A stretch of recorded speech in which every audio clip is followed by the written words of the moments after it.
Good morning, good afternoon, good evening, good day. And, of course, good welcome to you all. Episode 29 of Theory of Anything podcast. Anybody there? Yes. Good morning. It sounded really, really calm and really nice. I felt last week episode rather, that was a bit over the top, you know. Oh no, really? I just try and rein it in a little bit. That was all. Yeah. Well, jolly good. Yeah. Not that anybody peaceful. complained. Yeah, nobody complained. I just thought I'd sort of be a bit more mellow today. Ring the changes, because apparently I'm too predictable. So I should put our listeners to sleep or something. Yeah. That's good. Oh yeah. How are you all? Yeah, I'm good. It's been nice weather recently, hasn't it? All right. Doing some gardening. Talk about the weather. Oh yeah, because I've been doing loads of gardening. Oh, have you? Oh, Yes, good. yes. How's it looking? It's looking okay. There's a lot of moving soil around and digging and things like that. So it's a lot of work for not much result, but it's getting getting some fresh air. Yeah, I think it's we've really got a nice weather week ahead of us as well, which is good because I'm on holiday, so that's good. Yeah. How's food? Weirdly enough, I had a dream yesterday of how my garden was all nice, and I was just out there and it was dark and I had neon lights everywhere. So I woke up and I thought, all right, I'm going to do a bit of gardening today. I spent like 10 minutes out there. I just went straight back in. I was like, no, this is too much work. Not as good as I remembered it in my dream. Exactly. Yeah. Slow and steady wins the race. That's what I think. Oh yeah. There you go. Well, you could make your gardening one of those tasks we talked about last episode. About your work task compared to your pleasure task. That's what I was just thinking. Yeah. Reward yourself with a pleasure task after you've done a bit of gardening. Yeah. But it's even pleasurable to be out there. Like it is. It's like you take a little break or something and just like sit down in the grass, and it's just like really nice, you know. You can hear the leaves going in the wind and the sunshine and all sorts. That's right. Clearly, you've got less nettles than I have in my garden. I've got brambles, but yeah. Oh dear. All right. Well done, everyone. All right, okay, let's pull it back a bit, shall we? Sorry, that sounded a bit strict then, didn't I? Yeah. I am the host, and the host's job is to keep everybody in order. Well, to relaxy host. Relax. Where'd he go? Yeah. We have a correction and a other comment to make before we get into episode properly. You four, tell us the first thing. All right. So we got a complaint. A very angry letter. Oh! No, it's fine. Devon, last week you said that I can't remember. You said Disney Plus cost, was it £10? I said $9.99, yeah, or £10. $9.99. Yeah. Well, apparently it actually costs $5.99. Yes. So that's quite. I was skeptical when I said it, but I just said it with confidence. Yeah, it just happened to be wrong. Yeah. Well, that's the way to go, isn't it? You say it confidently and hope nobody notices. Yeah, exactly. Well, unfortunately, we have some eagle-eyed viewers, so it actually works out even cheaper if you go annually. You can pay. It's about £60, for the year, and it works out at £5 a month, so that's quite nice. Which isn't bad, actually. I don't think. It's not too bad. Unless they charge you extra for their premiere films on top of that. Anyway, we won't go there. Yeah. Mulan, get out of here. Yeah.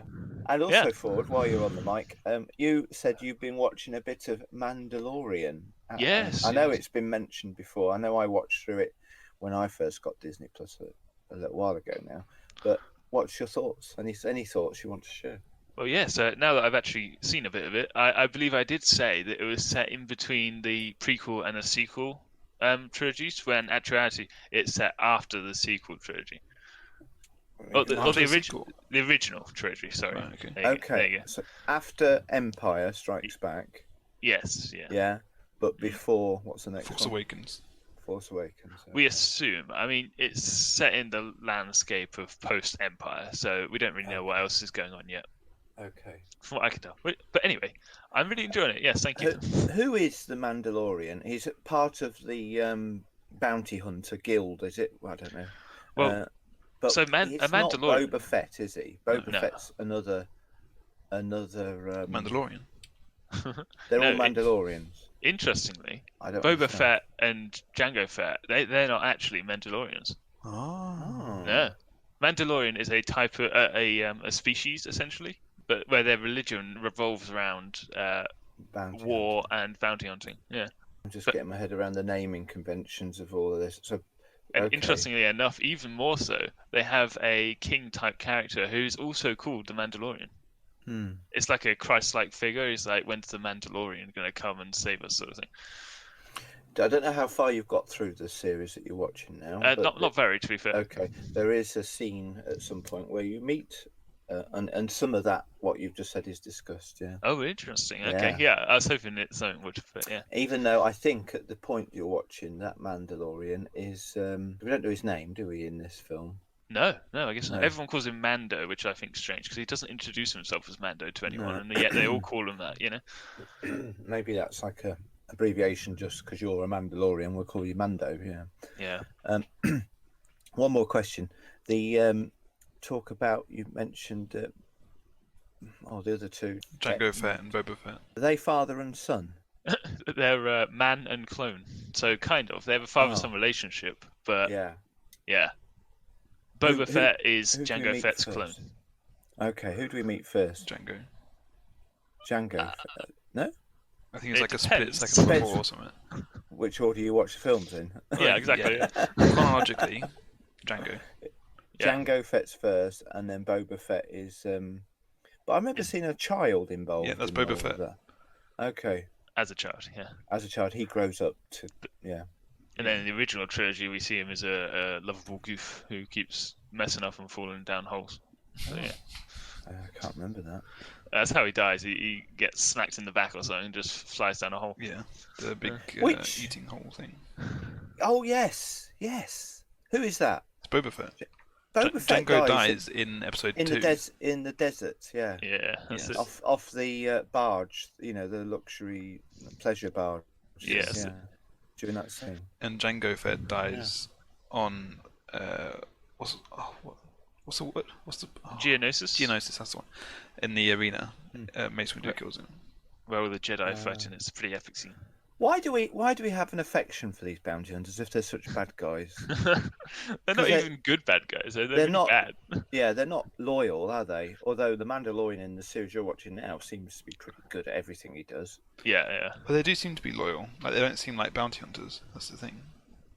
It's like they are like bodyguards or special forces or something. What I mean is they'll fight the Empire as easily as they'll fight the good guys. That's not what it looks like, though. Like they're standing side by side with Count Dooku or whoever it may be. Like, not like they're just bounty hunters. Sorry, bounty hunter, you just phone them up, but go kill this person, and it goes. But with like Jango Fett, they're side by side, like the leaders of the Separatists or whatever. Isn't he? Isn't one of them the right hand security guard for the big? What's his name? Who put Han Solo into stasis? Jabba the Hutt. Jabba the Hutt. Isn't one of the bounty hunters work for Jabba the Hutt at some point? Yeah, but you don't know if he's just hanging out because he's a bounty hunter with nothing to do, or whether he's like a security guard or something, maybe. A bodyguard. Okay. All right. I'm intrigued by it. I like the look of them, and I like the. They have a good look. Yeah. Yeah. Another interesting thing about Boba Fett is that he doesn't necessarily die in the Rancor pit. The Rancor pit? The hole. It's not Rancor. Yeah. That's something else. Sarlacc pit, that's it.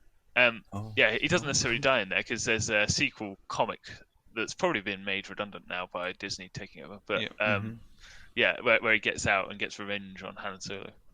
Yeah, it's really cool. See, that's what I mean. 1 minute they're fighting for, 1 minute they're fighting against.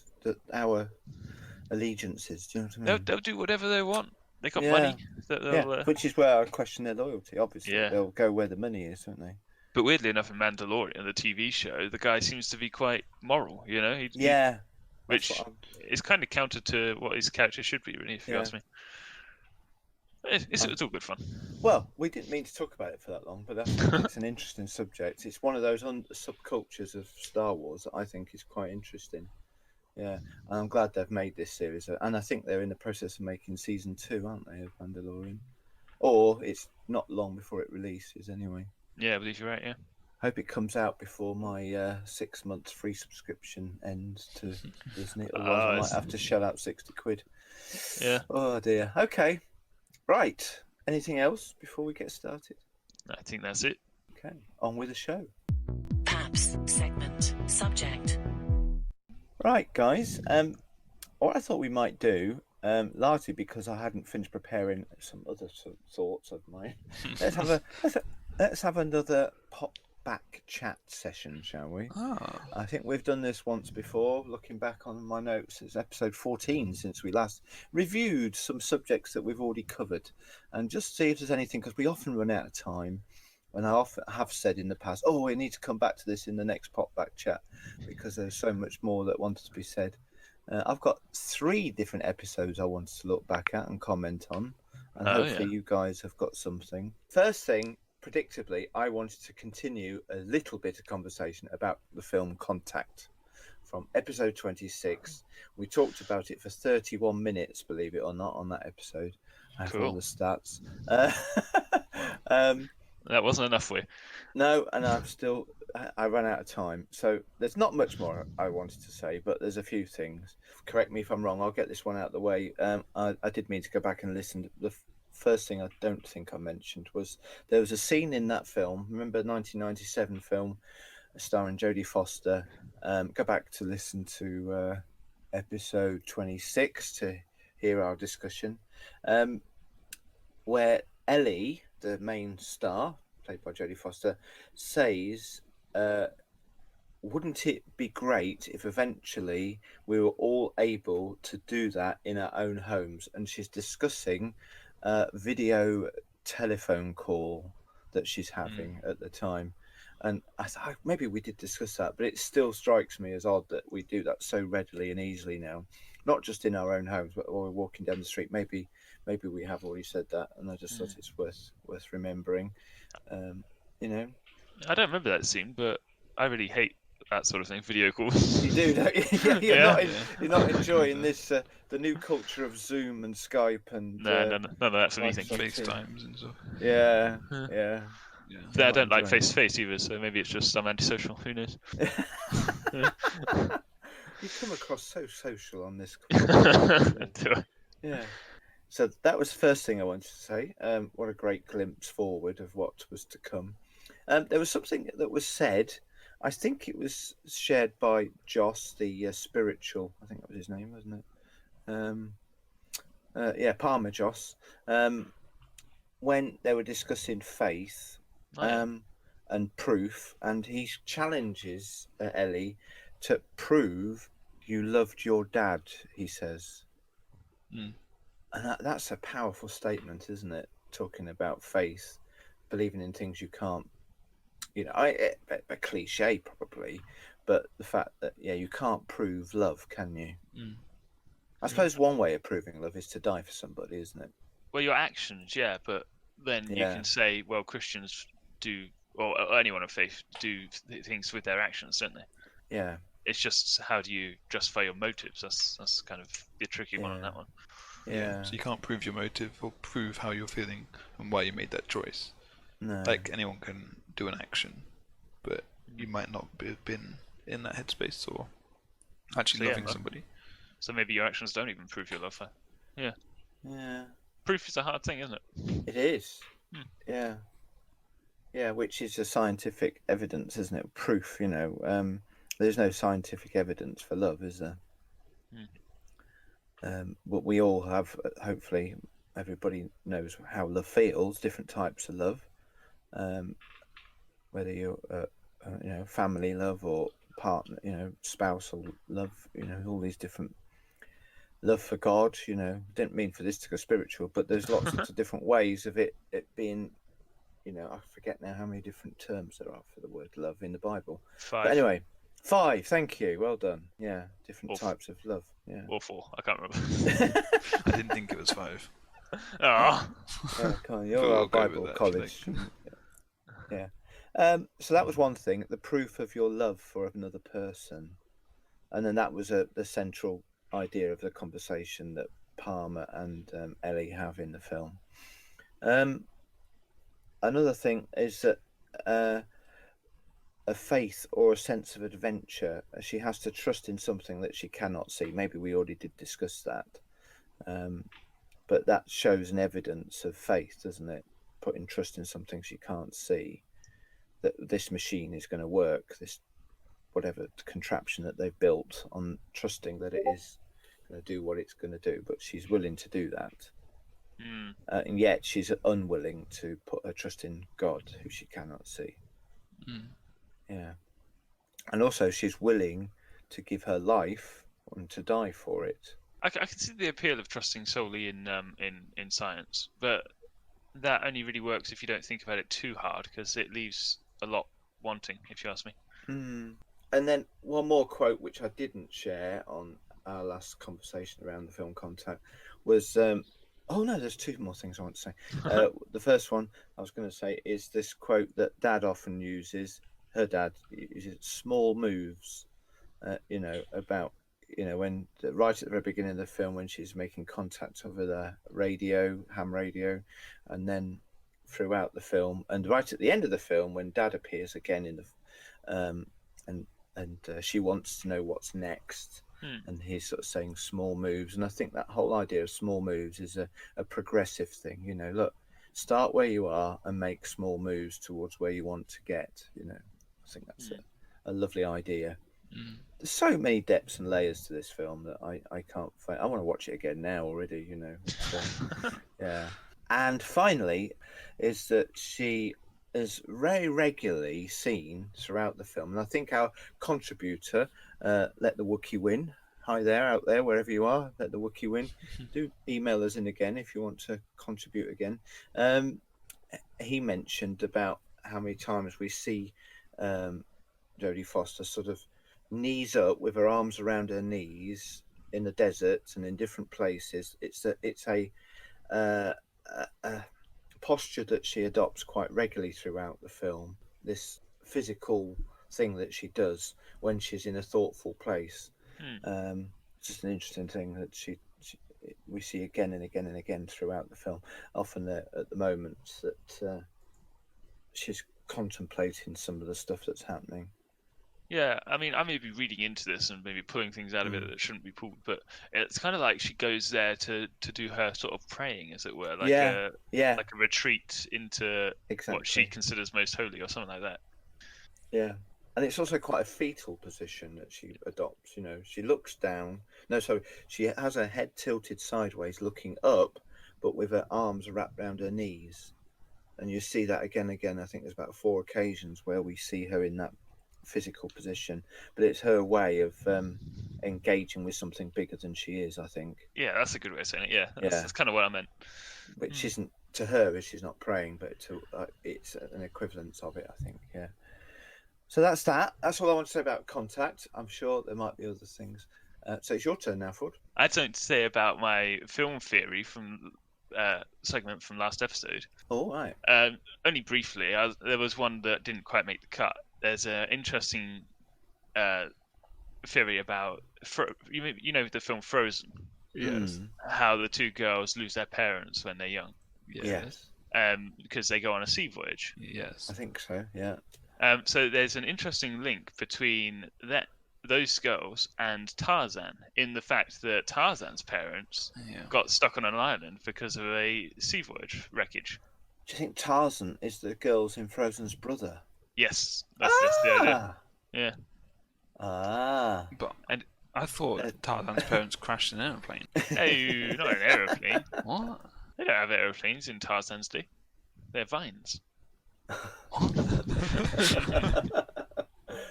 Commonly used form of transport, yeah. And also you see the girl from Tangled, what's her name? Rapunzel, in Frozen as well. So there's a triple-way link there. Do you? Yes, yeah, very very briefly, yeah. Gosh, I never noticed that. I've never heard that commented on either. Yeah, it's when they're gathering for the ceremony in the town, the coronation, and then everyone's walking up. You can overlook outside of the palace, and everyone's walking up. It's one of those little Easter eggs, is it? Yeah. It's her and the person that she marries. Okay. Wow. Yeah. Eugene. Yeah. So Eugene. Well done. You and your Disney knowledge is brilliant. Yeah. Wow. Very good. I like Tangled. Fabulous. What, more than Frozen? Yeah, 100%. More than Frozen 2? I haven't seen it. Okay. Oh, you must watch Frozen 2. I don't think it's as good as Frozen, but No, never do I. No. yeah, not many people have said so. Yeah. Okay. Fair enough. So that's what I had for Theory of it. Yeah. Yeah, Fabulous. very interesting.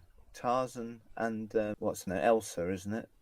Elsa and Anna. Yeah. Brothers and sisters. Right. Okay. Brother and sisters. The next one then is when I think Devon talked about game shows, didn't you? Yes.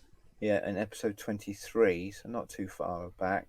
And I just wanted to comment quickly, really, that I don't know if anybody saw it, but I love watching Millionaire Who Wants to Be a Millionaire, but it probably failed to have missed it on the news, that we had the first millionaire winner in 14 years on a show that was broadcast on Friday, just gone.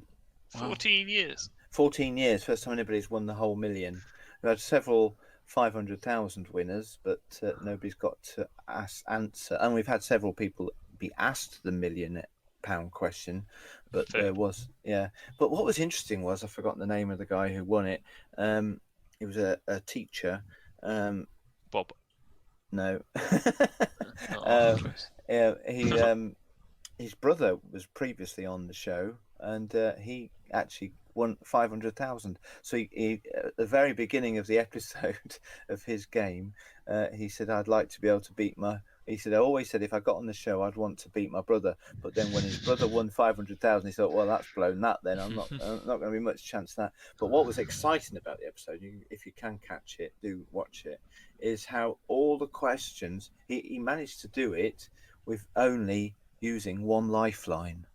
So he still had 3 other lifelines that he didn't use, and he answered all 15 questions. he's cheating. And actually, the question he used his lifeline on, he didn't actually need to have used it. He knew the answer before but he just wanted to be he used a 50-50. He's hacking.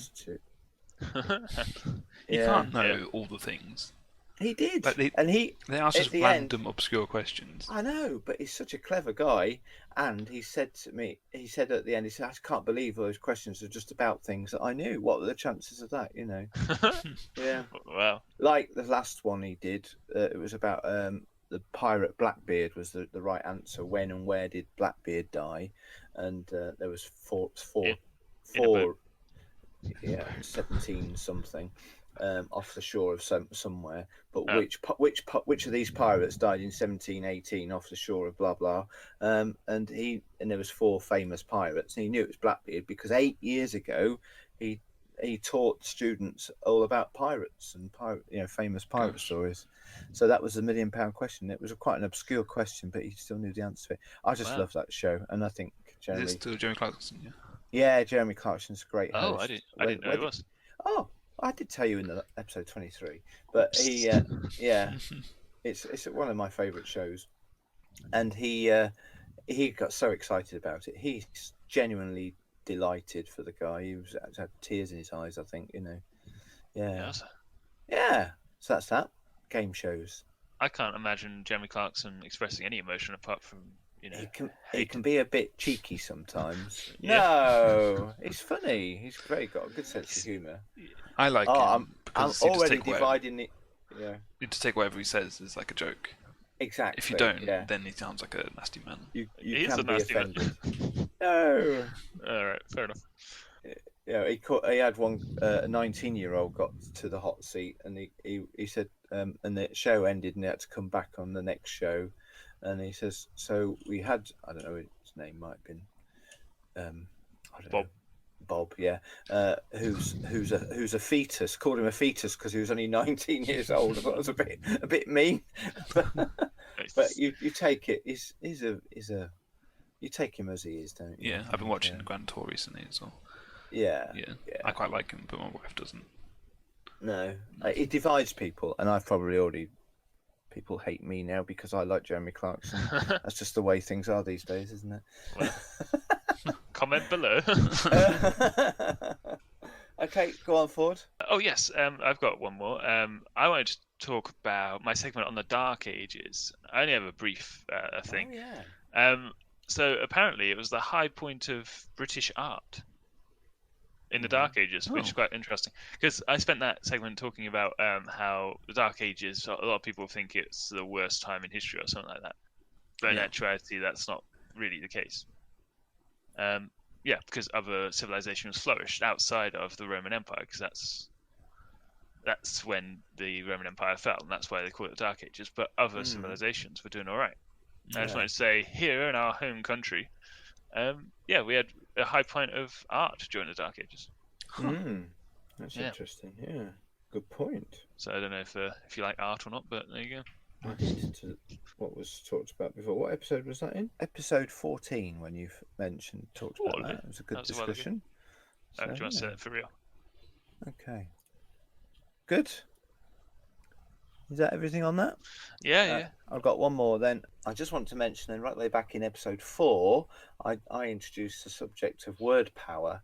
And I don't think I did it justice, really. And I'm not going to go over it again now. But I was talking about the power of what we say and the importance of our words, both for building up and pulling down, how they can be used for both. And there was a brilliant podcast that did a much better job. And I'm very reluctant to recommend podcasts, but because I feel like we're promoting the competition. But occasionally I will mention some, and this one I've really gained a lot from. And it's by it's a podcast called Your Move, and it's by a guy called Andy Stanley. Maybe I've mentioned him before. He's a brilliant communicator. He's a Christian, but he talks to us, the listener, where completely, as we hopefully we do try to. He talks to them on a level playing field, whether you're a Christian or not a Christian. He'll illustrate things that are easy to understand, but actually quite meaningfully deep as well. Yeah. And he'll talk to the listener and give real insight into some quite deep and meaningful subjects. And the reason I'm mentioning him now is that way back in March, if you do get his feed on your podcast app, or look it up somehow, I'm not sure where else you'd find it. He did a 4-part series called Me and My Big Mouth. Nice. Four-part series, only about 28 minutes, half an hour each. But if you listen to those 4 episodes, a couple of hours worth of listening, you will have a real deeper, more meaningful understanding of the power of our words. And that's what we were talking about back in episode 4. Wow. Me and My Big Mouth by Andy Stanley on the Your Move podcast. Check it out whenever you get a chance, if you would like to. That's it for my pop back chat. Thoughts segment subject. So when I get home after a long day at work, I like to relax, settle down in a comfy recliner with a cold glass of chocolate milk and watch some TV, right? Does this sound familiar to anybody? Chocolate milk, yeah. Yeah, oh yeah. Sounds good. Yeah? Well, I came across a YouTube video the other day about how to stop yourself procrastinating. And the guy said that you really need to stop watching things that you'd already seen. Oh, yeah. Now, most of what I watch is stuff I've seen tens to hundreds of times, to be honest. So I wanted to talk about that. I'm going to call these TV time wasters. Okay. So I wanted to ask you: what shows do you like to watch that you've seen through and through, inside and out? You know. I do have some notes if you've got nothing. Okay. Devon. I mean, nice. I don't usually put shows on, but it's Rick and Morty. Like, we always just put it on because it's really easy to watch and it's just in the background or whatever. Or you're having some dinner, or like you're trying to fall asleep and you're just really not tired or something like that. Like Rick and Morty is very, very easy, and we've watched them like many, many times. Yeah, it's because it's comfortable, isn't it? You've seen it through and through, and yeah. The first time watching them, it's not comfortable because there's so many different concepts and things going on. But after you've watched it once, like you can just veg to it. So yeah, we've definitely watched them a lot of times. I know what Paps is going to say. The Tunnel. I've only watched all that once. Oh, right. You've talked about it more than you've watched it. Have I? Yeah. You bring it up all the time. Do I? Oh. I hadn't spotted that. Okay. I was just trying to think. I mean, we're currently rewatching because of a previous episode's discussion.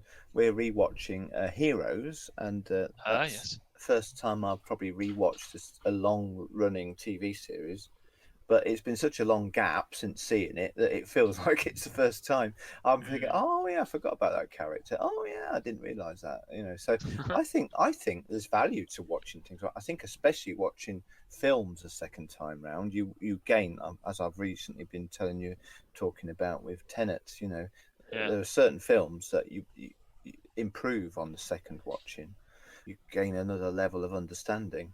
Maybe Tenet isn't a good example of that, but generally a film, I think, improves if you like it the first time. Well, we're just talking about Contact, I enjoyed watching that more and more. Anyway, you were talking in your last episode. You were talking in your last episode, weren't you, about there's too much good TV or something like that? Yes, exactly. Yeah. I've just started watching a TV series called Away. I think it's on Netflix.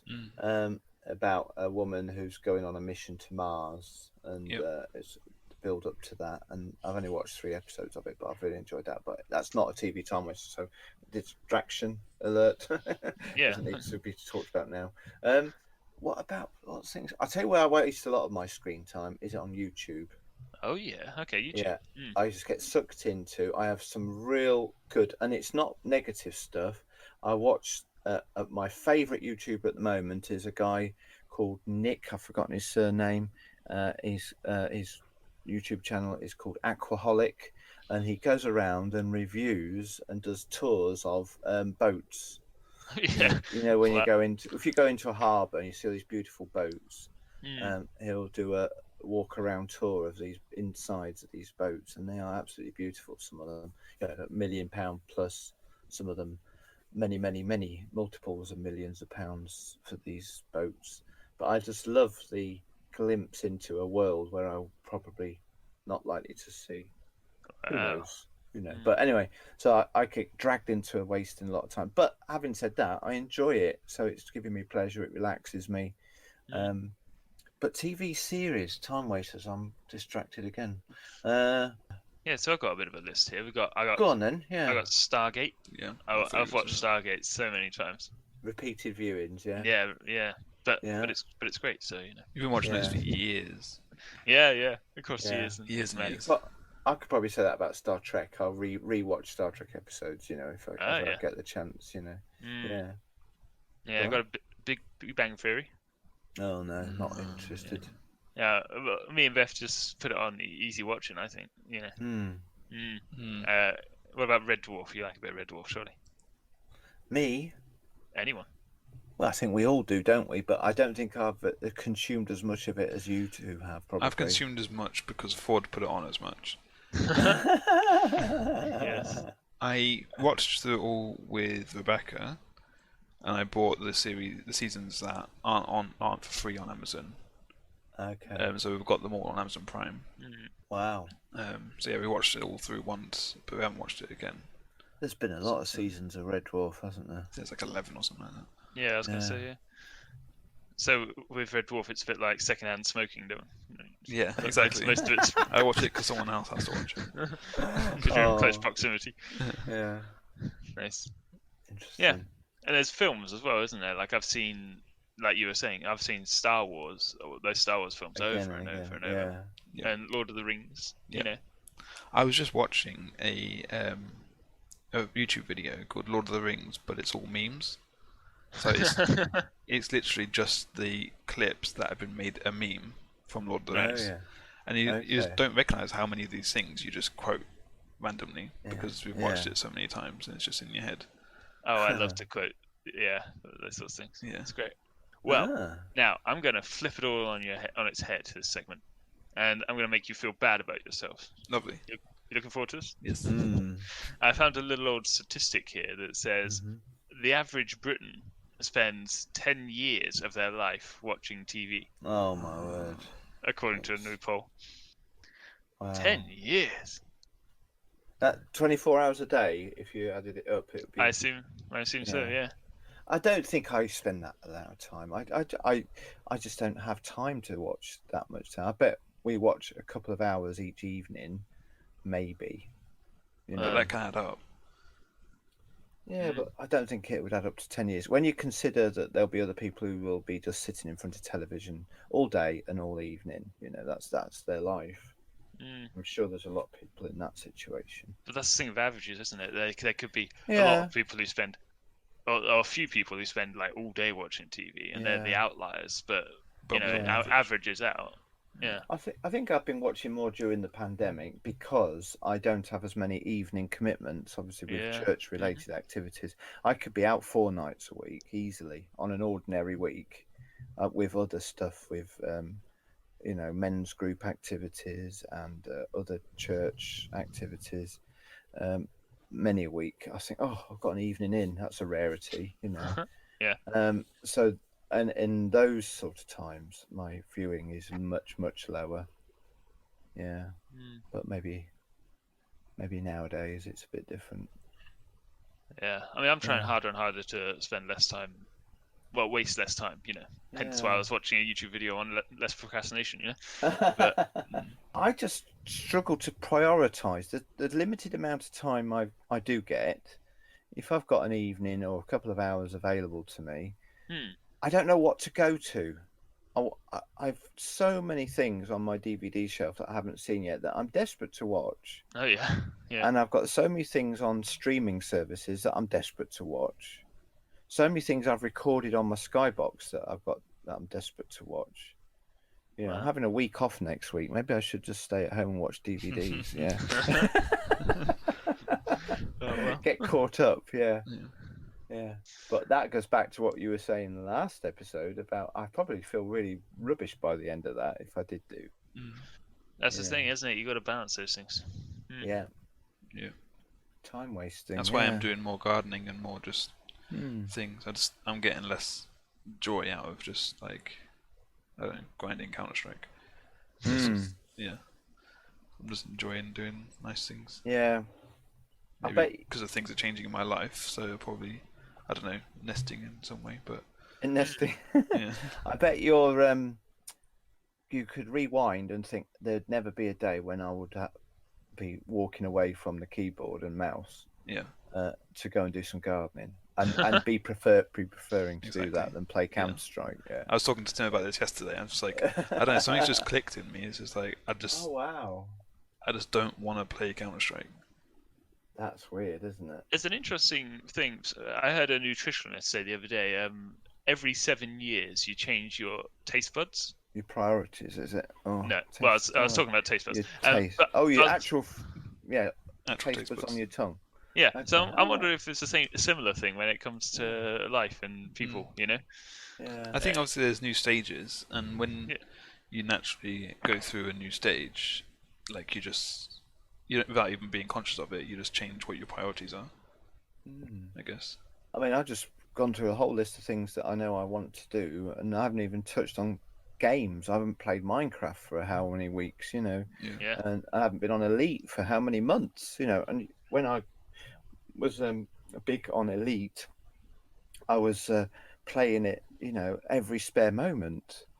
And I was getting really good at it. Now there's a little bit of me that's a little bit nervous about going back to it because I know everything's going to be rusty, and there's a learning curve again to try and climb, How do you guys feel about like addictive personalities? Do you feel like you have addictive personalities?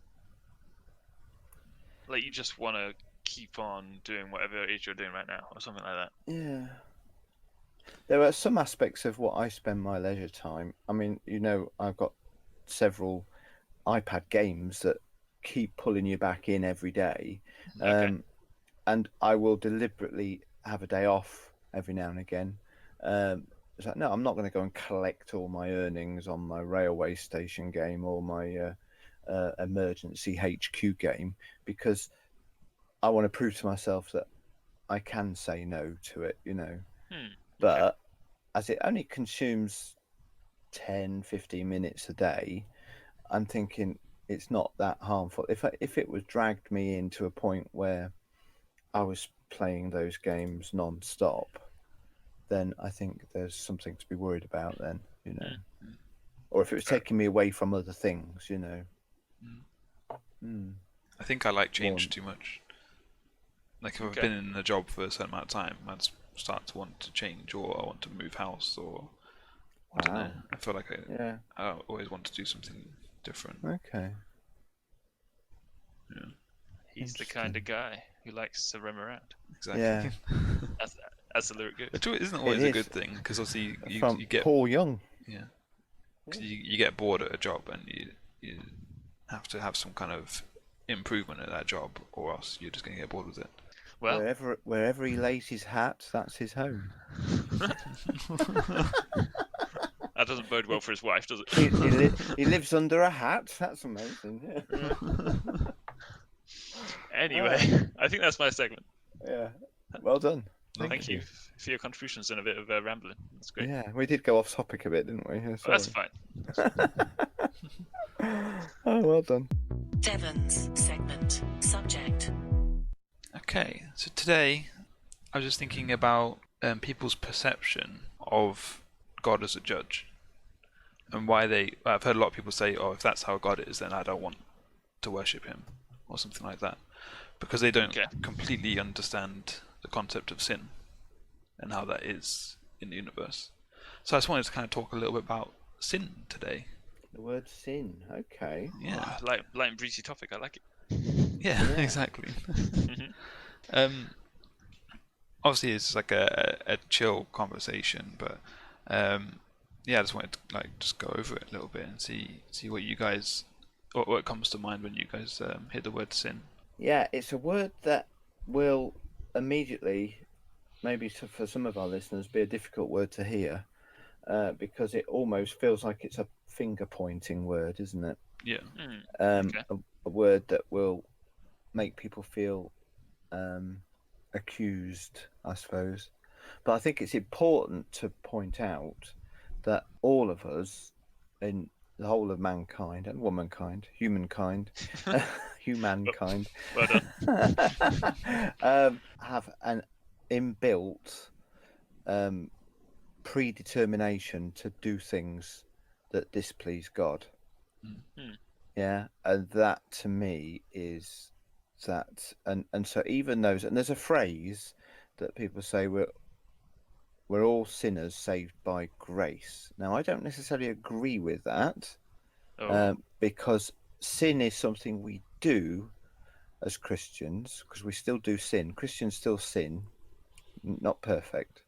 But our identity isn't that of a sinner, or we are Christians who sometimes sin rather than a sinner saved by grace. Grace obviously is the undeserved favour of God, that forgives, and grace is available to all, and sin is like an endemic part of our human makeup. We have this inbuilt thing. So I think sin is more about behaviour than identity. I don't know if I'm expressing myself very well. Yeah. Yeah. So it's more about one's nature. Yeah. So like a sinful nature or a not sinful nature. Yeah. And when we are a new creature or new creation, we put aside our old sinful nature. Yes. And we endorse, I guess, a holy nature, even though we may not always act in a holy way. Exactly. Yeah. We still have the ability, ability, no longer sinners, because of free will, to commit things that we could call sins. Now, the definition of that word, which is what your question is really anything that we do, think, or say that is displeasing to God. In James 4 verse 17 it says, so whoever knows the right thing to do and fails to do it, for him it is sin. So it's to do with mens rea as well, so like the knowing that it's wrong but still knowing that doing it anyway. It's like rebellion, isn't it? It's like the idea that the devil came about because he rebelled against God, and the way humans rebelled by doing the one thing God asked them not to in the Garden of Eden, you know? Yeah. Yeah.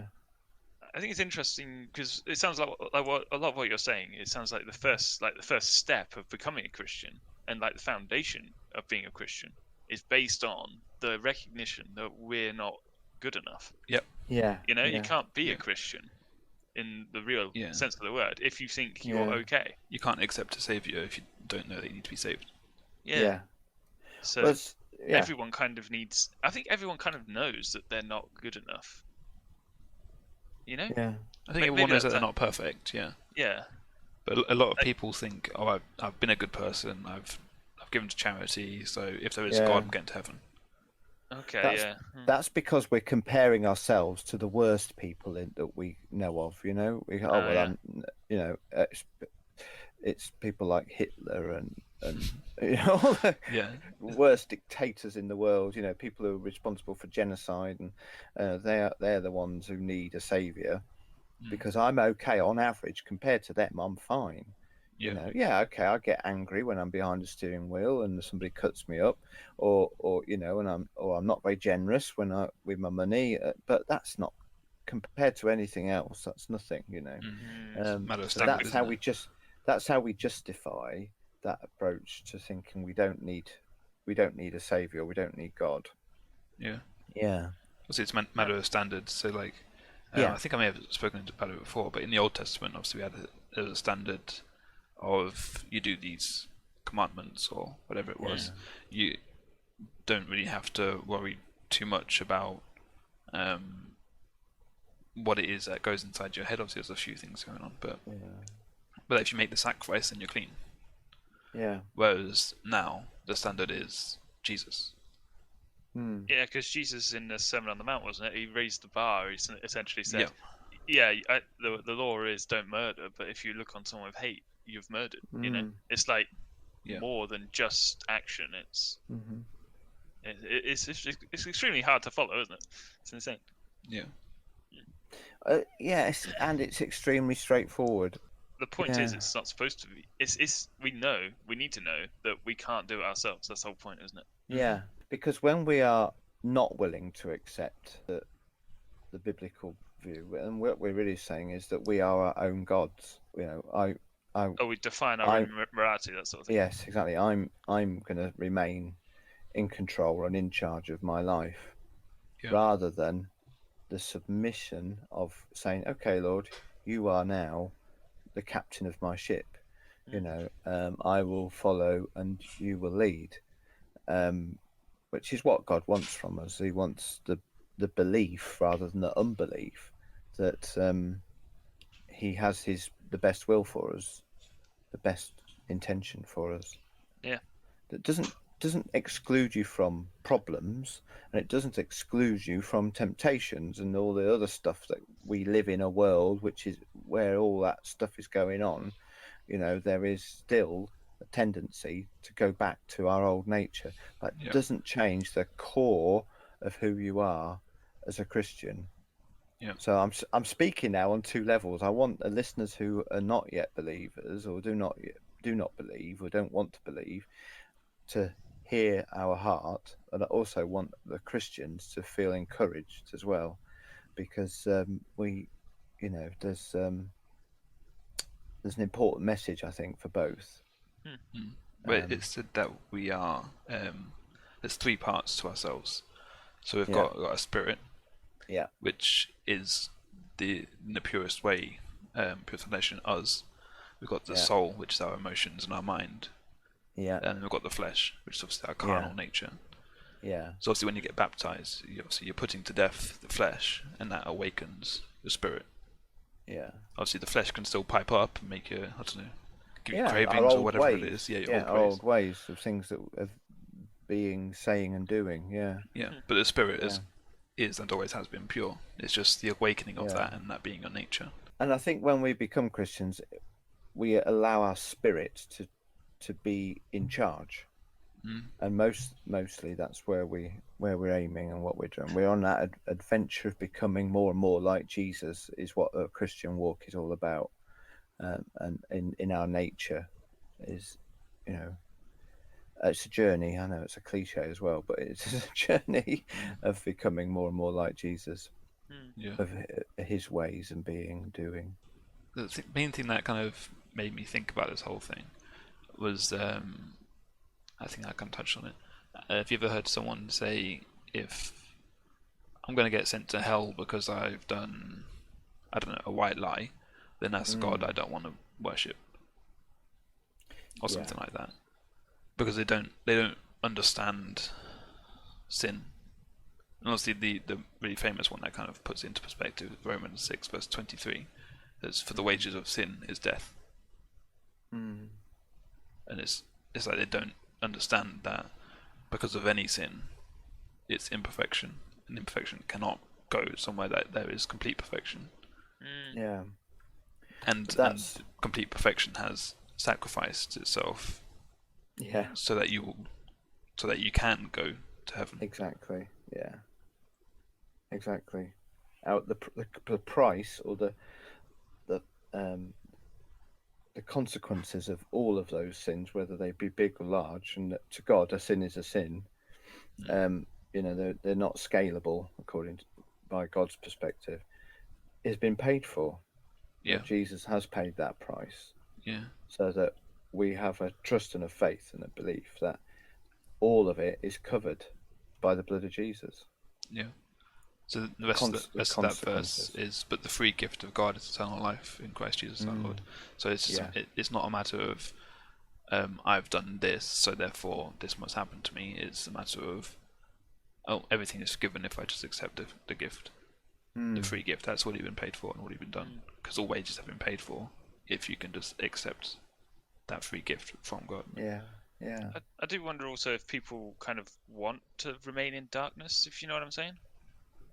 Like there's that verse, isn't there? Something goes, but people love the darkness more than the light, for it conceals their evil actions, or something like that. Yeah. And I think maybe cozy. subconsciously even, it's just like, I don't want to live to a perfect standard. Yeah. I don't even want to try because it's, I don't know. Yeah. It's a comfortable place to be in if it's all you've known, isn't it? And it's a lot easier to define your own reality. Coming out from that can be a challenge, and it can cause people to have to make changes in their lives that aren't going to be easy necessarily, but they're definitely going to be worth it, because what you gain is far greater than what you might have to let go of. Yeah, in essence, really. Very good. I think that's my time up. I hope everybody stayed with us for that. I hope we haven't gone straight over the top of some people's heads. It's hard to get deep into it with like 15 minutes, but yeah, I think it was good. But just to end the thought, I would love to point people back to, if you haven't heard it, episode 20. At the very end of it, Devon leads us through a prayer, and he talks a lot there, right at the very end of the episode. After the episode's properly finished, really, after the end credit tune, you can follow some instruction there from Devon. If anything that's been said in this section is connected with you, and you want to hear that prayer and think about saying it for yourself, then please go and have a listen to that, and he'll lead you through it. Won't you, Devon? Yeah. Didn't you, Devon? Have we done it? Well, do it again. Well done. Thank you very much. Thank you very much. And now it's time for Random Chatting. Okay, then. Okay, so that brings us, thank you very much. We're going to move on now to our homework, which was to read another section of Pilgrim's Progress. It's our third visit to this subject. And so where did we get to? Where are we at? And what's your thoughts? Do you want to kick it off with somebody? So we're following the journey of Christian to his journey to Valhalla. Not that one. Not Valhalla? No, it's a different one. Wrong book, sorry. No, the Celestial Palace? City? Oh, gosh. Celestial City. Celestial City, yeah, that's where it's going.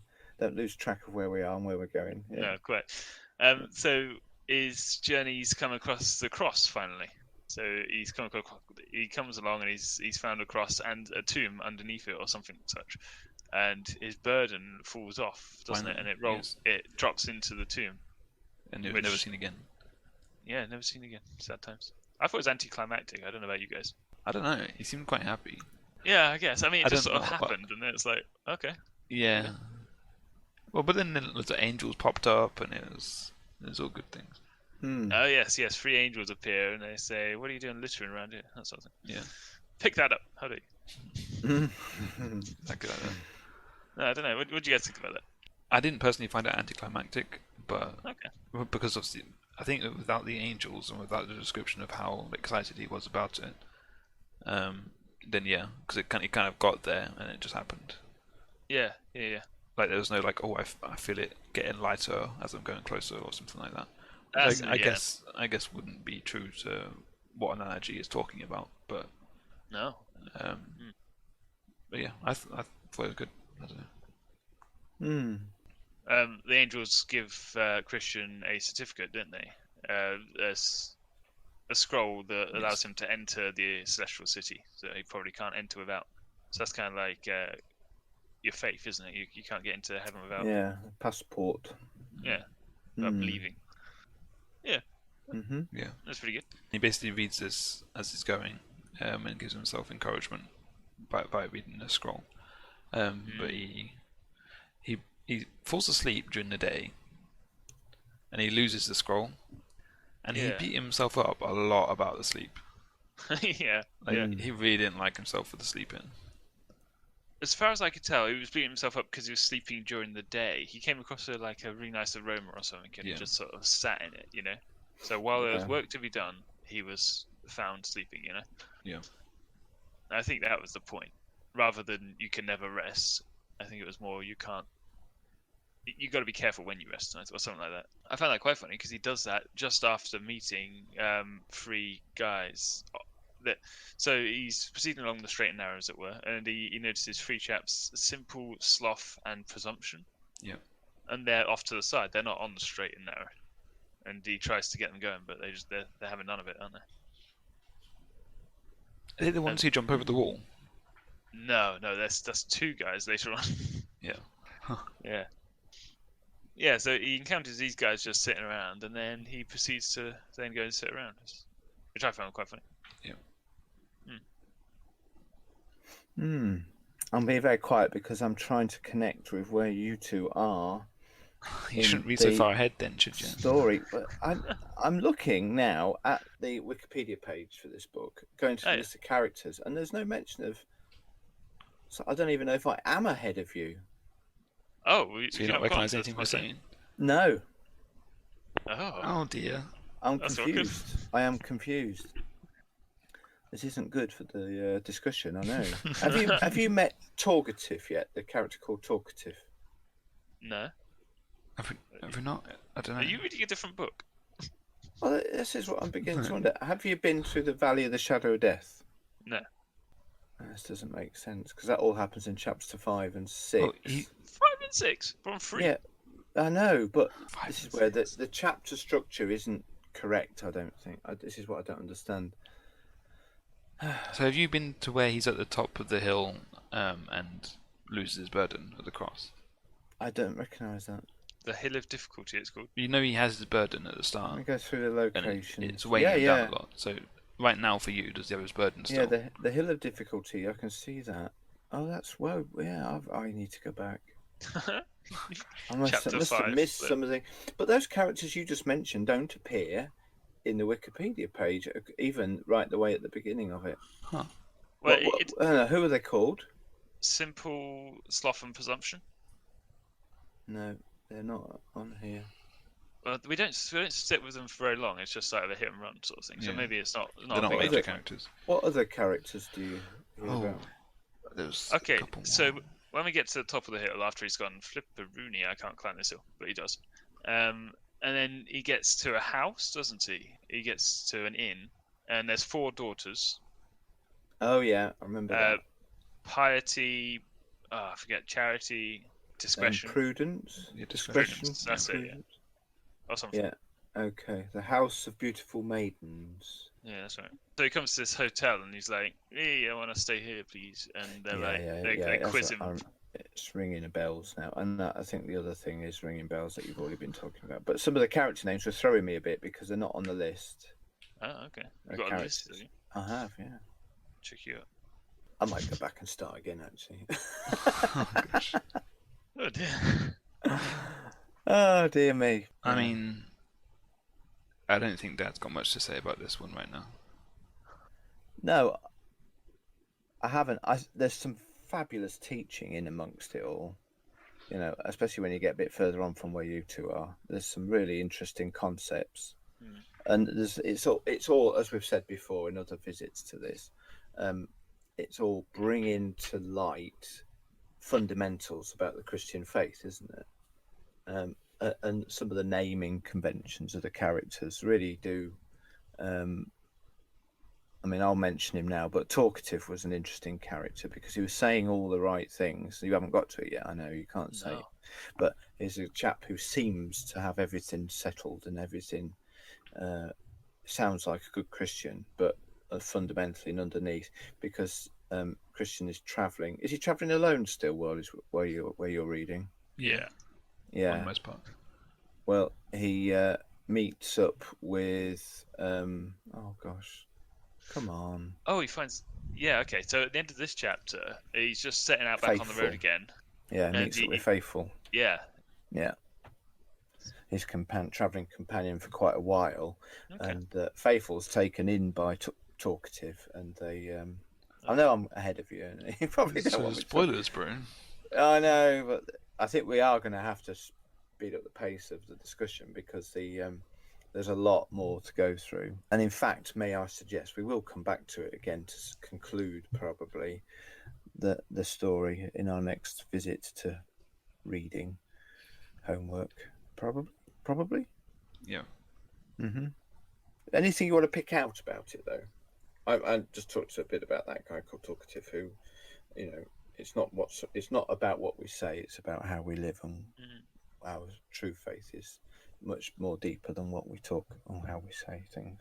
Well, the last thing that happens in the chapter is these four women in this hotel are giving Christian a little grand tour, and around the hotel, as it were, and they show Christian a bunch of mementos from Christian history, including the sling that killed Goliath and stuff like that. Yeah. And then they set him out in all the right gear and send him on his way, don't they? Yeah. So he's got weapons to protect himself and such. Uh-huh. And he gives chase to Faithful. It's like he talks to a guard or something, and he says, "Faithful just came by here." You know. Yeah. Yeah. So that's how the chapter ends. Okay. I think it was quite good. The bit where he has to go into the house, past the lions, and the lions are what scared the three off. Is that right? I think so.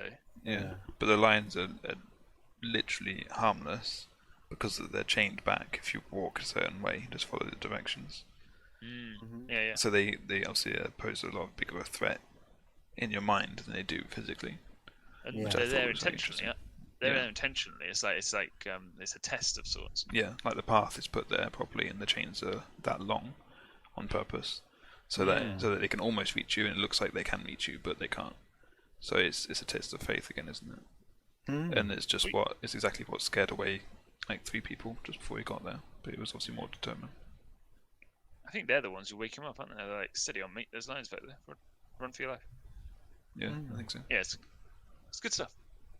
It is. It's tricky to follow sometimes, but I can agree with what you're saying. Yeah. Okay.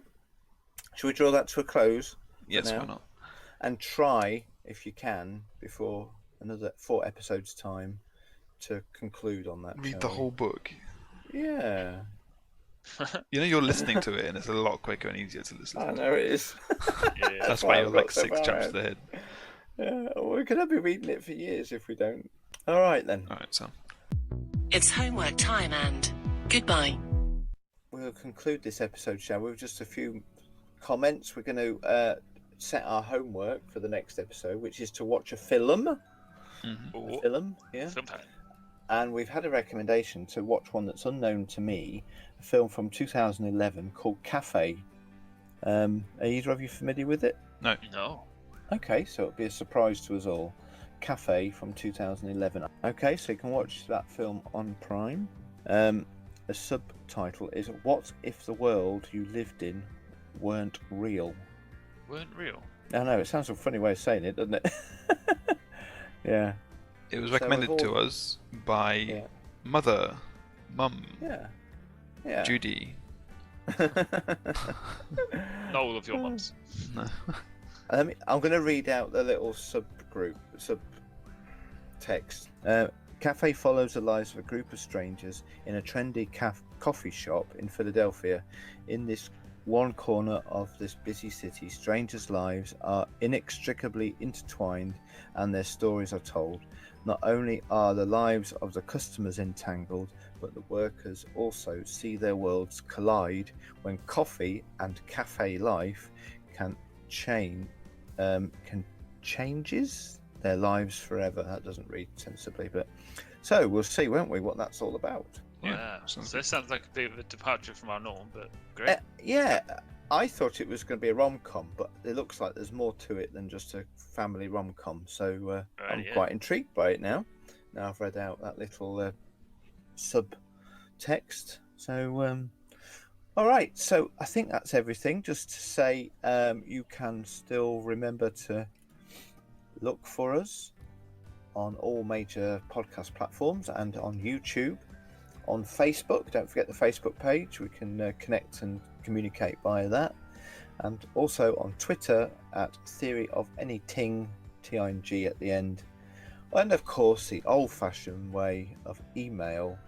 That email address is theoryofanything@hotmail.com. Plenty of ways to keep in touch and connect. Ask questions and reply to others. Okay. Excellent. So with all that done and in the bag, I'm just going to say, look forward to seeing you around the microphone again next time. Bye. Ciao. Bye.